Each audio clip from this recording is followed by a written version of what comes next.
So without further ado, let's welcome to the stage faithful Chigozie Onwuegbuche.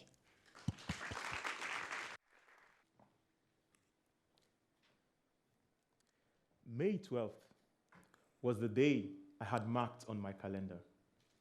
It was the day I was supposed to begin my fight against this terrible disease called cancer. But on that day, everything changed. I got the news that my appointment had been canceled. As if that wasn't enough, I was then told that my medical records, my vital information, could now be in the hands of cyber criminals to be sold on the dark web. At that moment, one truth echoed within my heart. Cancer does not wait. Cancer does not pause for us to restore the systems back. Every minute counts, and delay might mean the difference between life and death.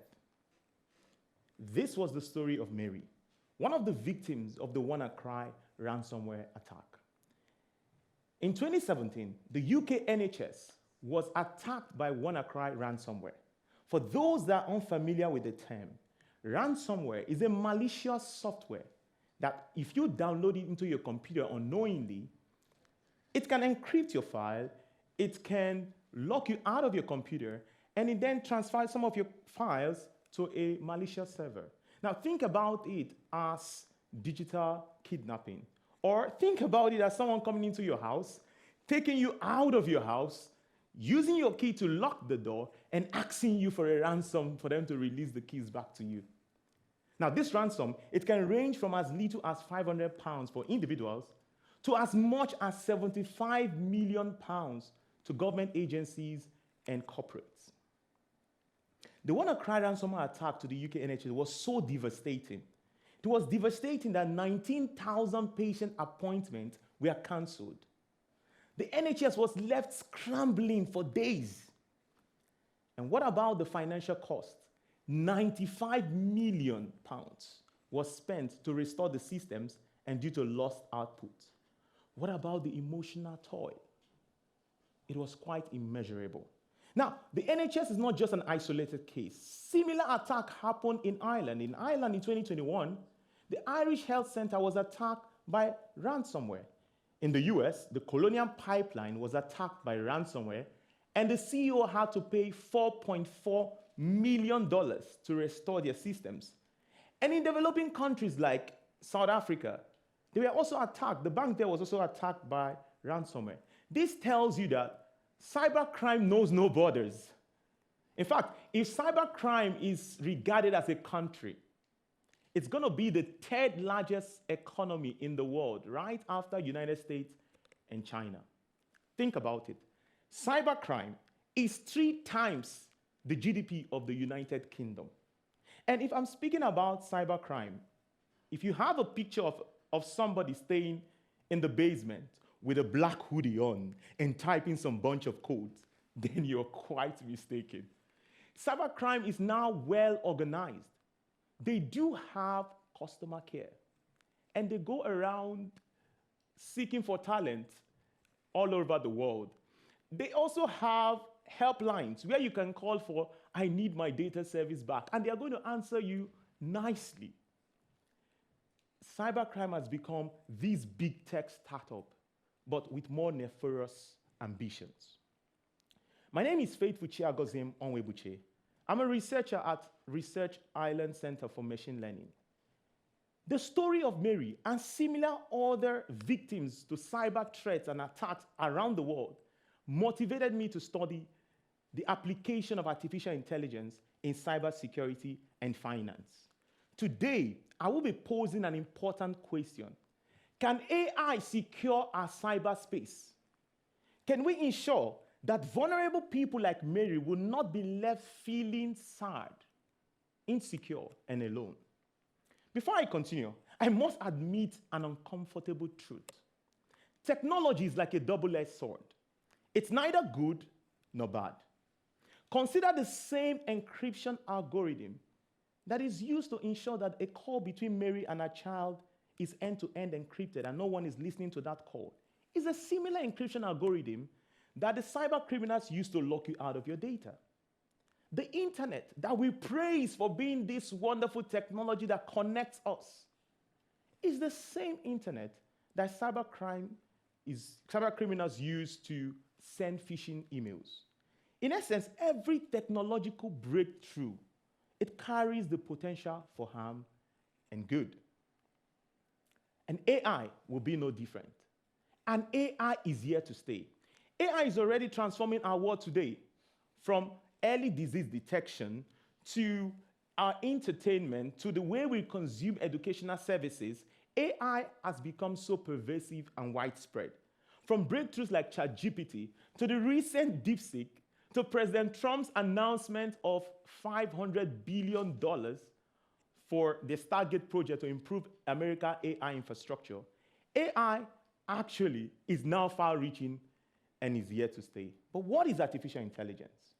Simply put, artificial intelligence enables computers and machines to perform tasks that would normally require human intelligence. Think about driving a car. Think about writing a poem, analyzing billions of data, learning from experience. These are tasks that you normally require human intelligence to perform them.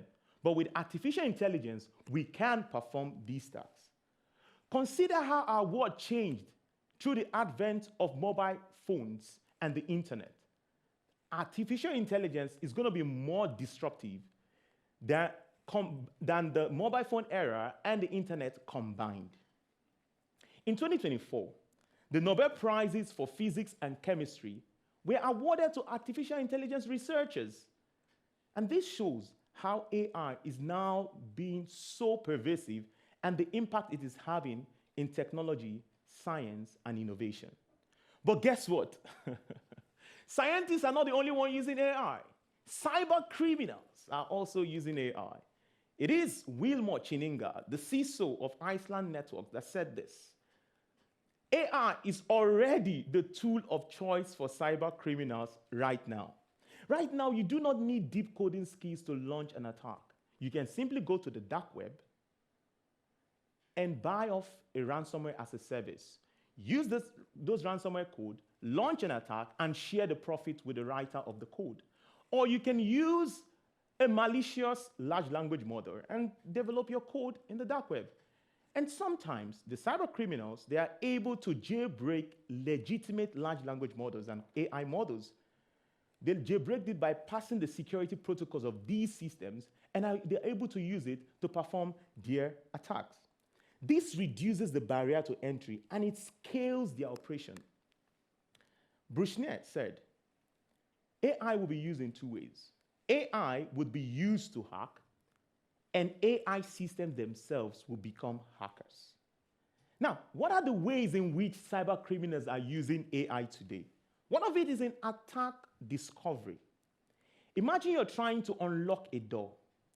You would need to try different keys on that door if that door is not your door. And you try different keys to see which key would unlock the door.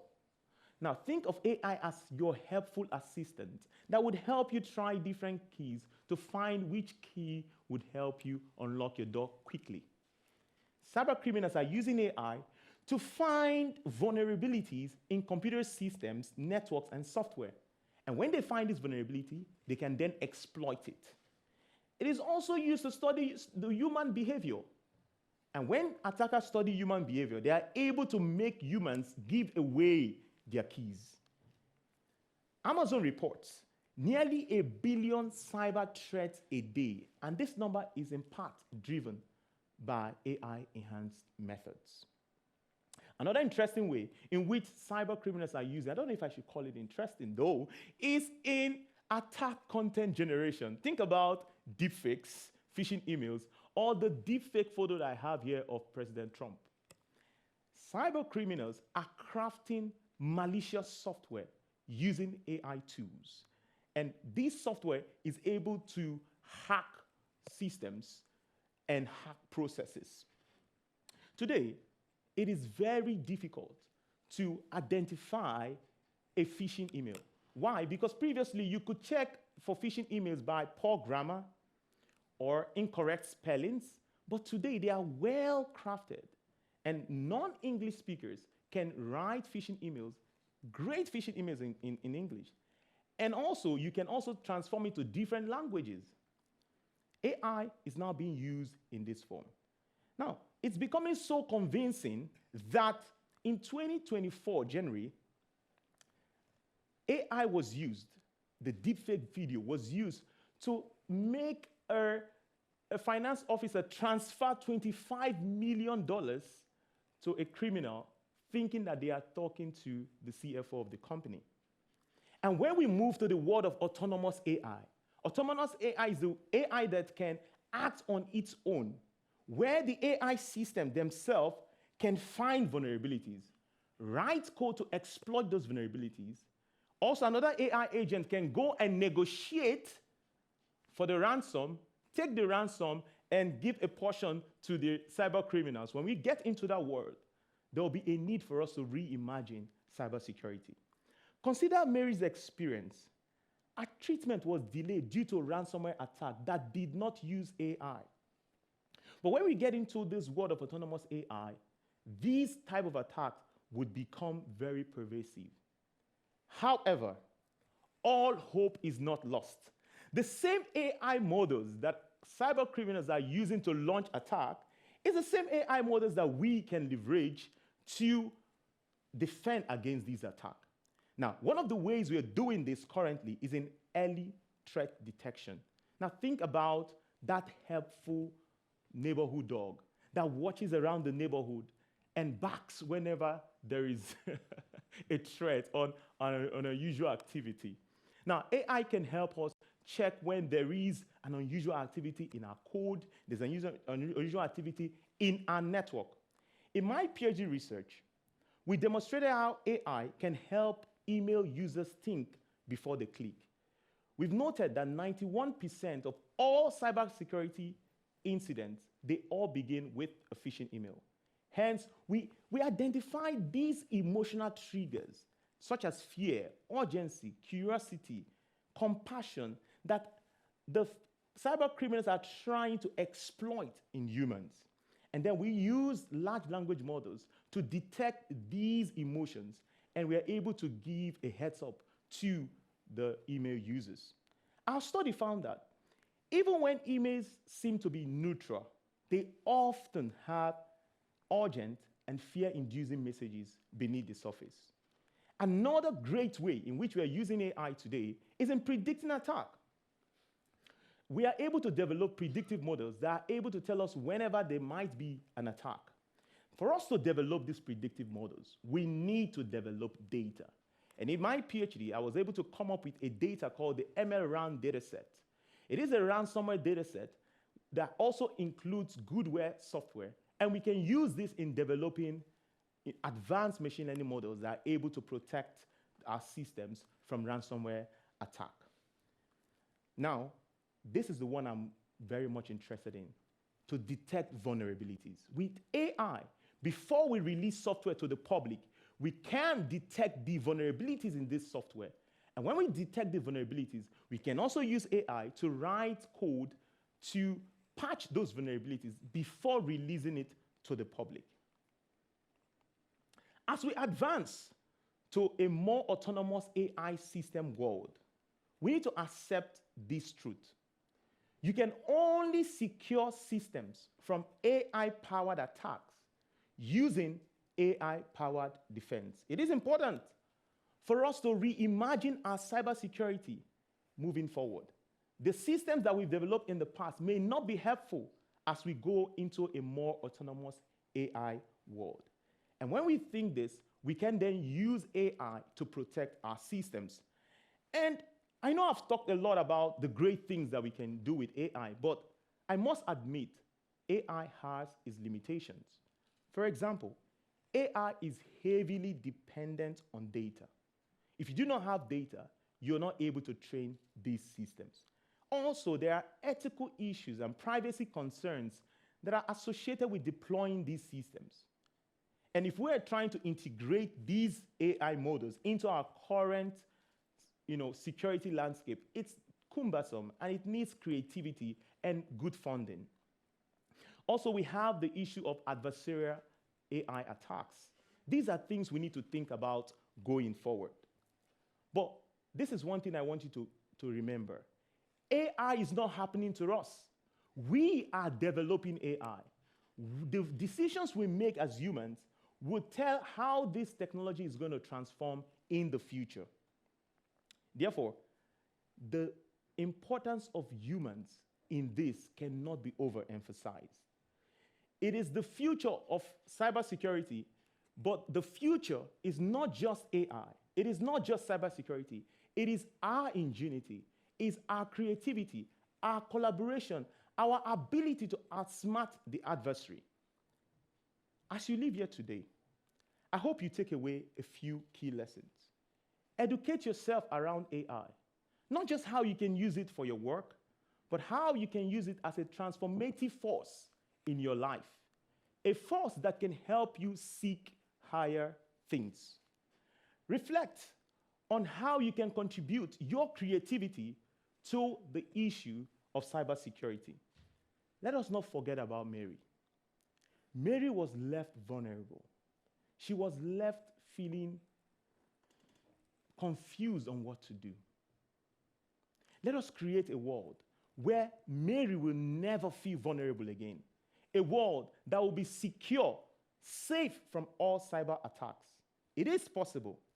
So, to answer the question, can AI secure our cyberspace? The answer is yes, it can. AI can secure our cyberspace if built with security at its core, used responsibly, and combined with human creativity to outsmart the adversary. Thank you for listening.